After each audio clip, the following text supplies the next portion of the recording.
ओम श्री गणेशाय नम नमस्कार बंधुगण आपण मानकु आम यूट्यूब चैनल को बहुत बहुत स्वागत। बंधुगण आज भिडियो रे आमे आपण मानकु कहिबा पई जाउछु आपणको पई विशेष भाबरे ए 48 घंटार समय अवधि विषय रे ए 48 घंटार समय आपणको पई किपरि साब्यस्त हेबो ता सहित केउ सब जिनिस रे आपणको फायदा हेबो केउ सब जिनिस रे आपणको सावधानता अवलंबन करबा को पड़िबो आपणकर लव लाइफ किपरि रहिबो क्यारियर किपरि रहिबो बिजनेस आउ व्यापार किपरि रहिबो ता सहित स्वास्थ्यर महत्वपूर्ण इनफॉरमेशन मध्ये आमे आपण माननको वीडियो रे देबु आउ ए वीडियो शेष रे आमे आपण माननको किछि उपाय विषय मध्ये कहिबु जहा द्वारा आपण ए दिन को आहुरी अधिक शुभ और मंगलदायक साब्यस्त करि परिबे। तो आगो को वीडियो आरंभ करबा पूर्व आमर आपणको रिक्वेस्ट कि जदि आपण आमर ए चैनल ले नुआ करि आछंती तो चैनल को सब्सक्राइब करंतु एवं सांगरे नोटिफिकेशन बेल को मध्य ऑन करंतु जहाद्वारा समय समय नुआ नुआ वीडियो नोटिफिकेशन आपको मिल जिवो। तो आसंतु सर्वप्रथम जानिबा किपरि रहिबो आपणको पई विशेष भाव में 48 घंटार समय अवधि जदि सबुठार प्रथमे कहिबा कि कोन आपणको पई ए दिन रे विशेष भाव में पॉजिटिव रहिबा को जाउछि जदि कहिबा तो फ्रेंड्स ए दिन आपणको पई बहुत ही भल और शुभदायक रहिबो।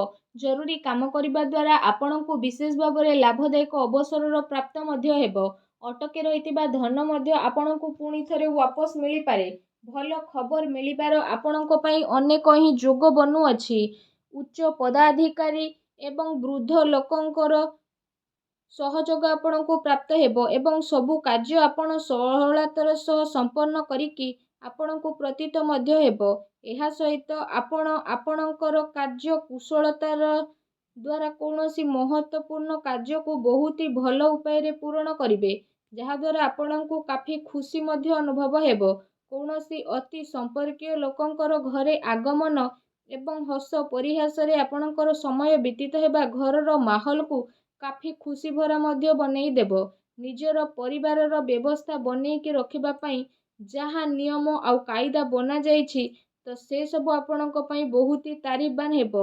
एहा द्वारा घरे अनुशासित माहौल रहिबो आउ पिला माने निजर पाठ पढ़ा द्वारा एकाग्र चित्त मध्य रहिबे आपण आपणकर डेली लाइफ रु बाहरी किछि नुआ करिबा पई चेष्टा करिवे जहा द्वारा आपणकर मानसिक आउ शारीरिक थकापण मध्य दूर हेबो आउ नुआ ऊर्जार प्रभाव आपण आपणक भितरे अनुभव मध्य करि नेबे।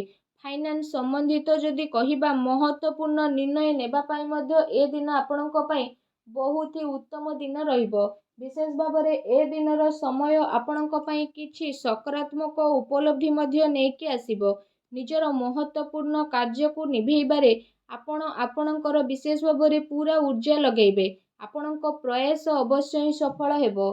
धर्म कर्म प्रति आपणक आस्था रहिबो दिल अपेक्षा आपण दिमाग रे मध्य निर्णय नेबे भावुकतारे आसिकी आपणकर निर्णय गलत मध्य होई पारे शेयर मार्केट आउ निवेश ए सबु संबंधित कार्य रे आपणक पई लाभदायक परिस्थिति एबे उत्पन्न मध्य हेबो जहा द्वारा आपणक मन बहुत ही प्रसन्न रहिबो। ता सहित आसंतु जानिबा आपणक पई कोन नेगेटिव रहिबो जदि कहिबा पारिवारिक स्थिति आपणकर चिंतापूर्ण मध्य होई पारे परिवार रे जणे आउ जनक सह ताळ मेळर अभाव मध्य हेबो अनावश्यक कथा को मध्य नहीं विवाद मध्य उत्पन्न हेबार विशेष भाव में संभावना देखा देउछि कौनसी प्रकार मन रे भ्रम उत्पन्न हेबा द्वारा जणे आउ जनक सह लड़ाई झगड़ा मध्य हेबो ता सहित पिलांकर कौनसी नकारात्मक गतिविधि कारणरू आपनको चिंता आउ क्रोध भली भावना मध्य विशेष भाव में उत्पन्न हेबो किंतु से सबु भूल को आपण ठीक करबा पई विशेष रूप से चेष्टा करंतु एहा द्वारा आपणक स्थिति रे शीघ्र ही सुधारता देखिबा को मिलिबो।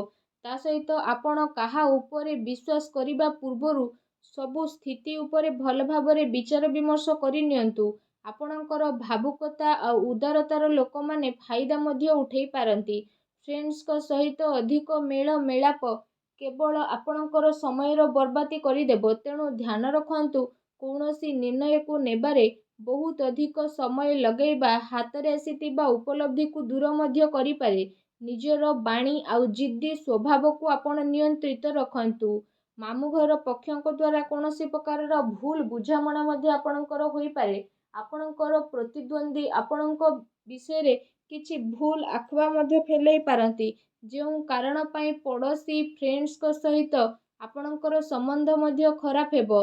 କୌଣସି ବି ପରିସ୍ଥିତିକୁ ଆପଣ ଶାନ୍ତିପୂର୍ଣ୍ଣ ରୂପରେ ବୁଝାନ୍ତୁ। କ୍ରୋଧ କରିବା ସମସ୍ୟାକୁ ଆହୁରି ଅଧିକ ବଢ଼ିଦେବ। ତ ସେଥିପାଇଁ ନିଜର କ୍ରୋଧ ଉପରେ ସଂଯମତା ରଖନ୍ତୁ। ଏହା ସହିତ କୌଣସି ବି କାମ କରିବା ପୂର୍ବରୁ ତା ଉପରେ ଗମ୍ଭୀରତାର ସହ ଭାବି ଚିନ୍ତି କାମ କରିବା ଅତି ଆବଶ୍ୟକତା ରହିଛି। କୌଣସି ବାହାର ବ୍ୟକ୍ତି ଜଳନ ଭାବନାରେ ଆପଣଙ୍କ ଉପରେ ବଦନାମୀ ବା ଆରୋପର ସ୍ଥିତି ମଧ୍ୟ ଉତ୍ପନ୍ନ କରିପାରେ, ତେଣୁ ଆପଣ ସାବଧାନ ରୁହନ୍ତୁ।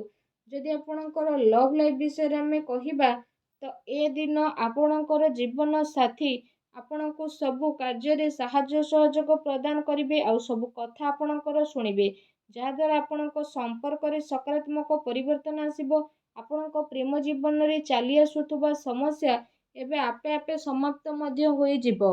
ଆଉ ଜୀବନ ସାଥୀଙ୍କର ସକାରାତ୍ମକ ସହଯୋଗ ଆପଣଙ୍କୁ ଆତ୍ମବଳ ଆଉ ଆତ୍ମବିଶ୍ୱାସ ପ୍ରଦାନ କରିବ। ଆପୋଷିକ ସମ୍ବନ୍ଧରେ ଆହୁରି ଅଧିକ ଘନିଷ୍ଠତା ଦେଖିବାକୁ ମିଳିବ। ପିଲାଙ୍କର କିଲକାରୀ ସମ୍ବନ୍ଧିତ ସୂଚନା ମିଳିବା କାରଣରୁ ପ୍ରସନ୍ନତାପୂର୍ବକ ଘରେ ବାତାବରଣ ରହିବ ଏବଂ ପ୍ରେମ ସମ୍ବନ୍ଧରେ ଆହୁରି ଅଧିକ ଗମ୍ଭୀରତା ଦେଖିବାକୁ ମିଳିବ। ବୈବାହିକ ସମ୍ବନ୍ଧ ଠିକ୍ ରହିବ ଆଉ ପାରିବାରିକ ମାହୋଲ ଖୁସି ଭରା ରହିବ। କୌଣସି ପୁରୁଣା ମିତ୍ରଙ୍କ ଦ୍ୱାରା ମିଳିବା କାରଣରୁ ଯାତ୍ରା ସୁଖଦପୂର୍ଣ୍ଣ ରହିବ। ତା ସହିତ ଏ ଦିନ ଆପଣଙ୍କ ପ୍ରେମ ଜୀବନ ପାଇଁ ବହୁତ ହି ଭଲ ଦିନ ମଧ୍ୟ ରହିବ। ଏ ଦିନର ଆପଣଙ୍କୁ ଅବଶ୍ୟ ହିଁ ଲାଭ ଉଠାଇବାର ଅଛି।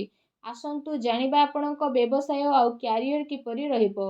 ଯଦି କହିବା କାର୍ଯ୍ୟ କ୍ଷେତ୍ରରେ ଆପଣଙ୍କର ଅତି ଆବଶ୍ୟକତା ରହିଛି, କାରଣ ଟିକେ ବି ଭୁଲ ବୁଝାମଣା କାରଣରୁ ମହତ୍ତ୍ୱପୂର୍ଣ୍ଣ ଅର୍ଡର ଆପଣଙ୍କ ହାତରୁ ବାହାରି ଯାଇପାରେ। ଚାକିରି ପେଶା ବ୍ୟକ୍ତି ବିଶେଷଙ୍କୁ ଧୈର୍ଯ୍ୟ ବନେଇକି ରଖିବାର ଆବଶ୍ୟକତା ରହିଛି, କାହିଁକି ନା ତାଙ୍କ ଉପରେ କାମର ଅଧିକ ବୋଝ ରହିବ ଏବଂ କାର୍ଯ୍ୟକ୍ଷେତ୍ରରେ କିଛି ନୀତିରେ ପରିବର୍ତ୍ତନ କରିବାର ଆପଣଙ୍କ ଆବଶ୍ୟକତା ରହିଛି। ସହଯୋଗୀ ଆଉ କର୍ମଚାରୀଙ୍କ ଗତିବିଧିକୁ ନଜରଅନ୍ଦାଜ ଆଦୌ ବି କରନ୍ତୁ ନାହିଁ। ଆପଣଙ୍କ ପିଠି ପଛରେ ଆପଣଙ୍କୁ କେହି ନୋକସାନ ପହଞ୍ଚାଇବା ପାଇଁ ଚେଷ୍ଟା କରିପାରେ। ସାଝେଦାରୀ ବ୍ୟବସାୟରେ ମାର୍ଗଦର୍ଶିତା ରଖିବା ଆପଣଙ୍କ ପାଇଁ ଅତି ଆବଶ୍ୟକତା ରହିଛି। କୌଣସି ପ୍ରକାରର ଅନୈତିକ କାର୍ଯ୍ୟକୁ କରିବାଠାରୁ ଦୂରେଇ ରୁହନ୍ତୁ, କାରଣ ଏହାର ଖରାପ ପ୍ରଭାବ ଆପଣଙ୍କର ମାନ ସମ୍ମାନ ଉପରେ ପଡ଼ିପାରେ।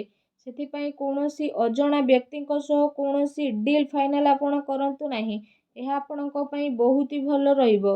ଏହା ସହିତ କାର୍ଯ୍ୟକ୍ଷେତ୍ରରେ ଚାଲି ଆସୁଥିବା କୌଣସି ପ୍ରକାରର ପ୍ରୋବ୍ଲେମକୁ ଆପଣ ଶାନ୍ତିପୂର୍ଣ୍ଣ ରୂପରେ ସୁଲଝେଇବାର ଅତି ଆବଶ୍ୟକତା ରହିଛି, କାରଣ ଏହା ଦ୍ୱାରା ଆପଣଙ୍କ ଆବଶରେ ଆସି ପରିସ୍ଥିତି ମଧ୍ୟ ବିଗିଡ଼ିପାରେ। ଅଧିକାରୀଙ୍କ ଦ୍ୱାରା ବାତଚିତ କରିବା ସମୟରେ ମାନସିକ ସ୍ଥିତି ଆପଣଙ୍କର ସାମାନ୍ୟ ବନେଇକି ରଖନ୍ତୁ। ଏହା ସହିତ ଏ ଦିନ ମାର୍କେଟିଂ ସମ୍ବନ୍ଧିତ କାର୍ଯ୍ୟ ଆଉ ବାହାର ଗତିବିଧିରେ ଆପଣଙ୍କର ବ୍ୟତୀତ ହେବ। ଚାକିରି ପେଶା ବ୍ୟକ୍ତିଙ୍କୁ ନିଜର ଟାର୍ଗେଟ ପୂରା ହେବା ଦ୍ୱାରା ପ୍ରମୋସନ ମଧ୍ୟ ମିଳିପାରେ, ଯାହାଦ୍ୱାରା ତାଙ୍କ ମନ ବହୁତ ହି ପ୍ରସନ୍ନ ରହିବ। ଆସନ୍ତୁ ଜାଣିବା ଆପଣଙ୍କର ସ୍ୱାସ୍ଥ୍ୟ କିପରି ରହିବ। ଯଦି ବିଶେଷ ଭାବରେ କହିବା, ଆପଣଙ୍କୁ ଏସିଡିଟି, ଗ୍ୟାସ୍ ଭଳି ସମସ୍ୟା ମଧ୍ୟ ଉତ୍ପନ୍ନ ହୋଇପାରେ। ଏମିତିରେ ନିଜର ଖାଦ୍ୟପେୟ ଉପରେ ଆପଣ ସଂଯମତା ବନେଇକି ବିଶେଷ ଭାବରେ ରଖନ୍ତୁ। ଏହା ସହିତ ନିଜ ସ୍ୱାସ୍ଥ୍ୟକୁ ଆହୁରି ଅଧିକ ଭଲ ରଖିବା ପାଇଁ ଆପଣ ପ୍ରତ୍ୟେକ ଦିନ ଯୋଗ କରନ୍ତୁ, ବ୍ୟାୟାମ କରନ୍ତୁ, ସୂର୍ଯ୍ୟଙ୍କୁ ଜଳ ଅର୍ପଣ କରନ୍ତୁ। ଦେଖିବେ ସମୟ ଆପଣଙ୍କ ପାଇଁ ବହୁତ ହି ଶୁଭ ଆଉ ମଙ୍ଗଳଦାୟକ ସାବ୍ୟସ୍ତ ହେବ। ଭିଡ଼ିଓ କେମିତି ଲାଗିଲା କମେଣ୍ଟ କରିକି ଜଣାଇବେ। ଚ୍ୟାନେଲରେ ନୂଆ ଆସିଲେ ଚ୍ୟାନେଲକୁ ସବସ୍କ୍ରାଇବ କରିବେ। ଧନ୍ୟବାଦ।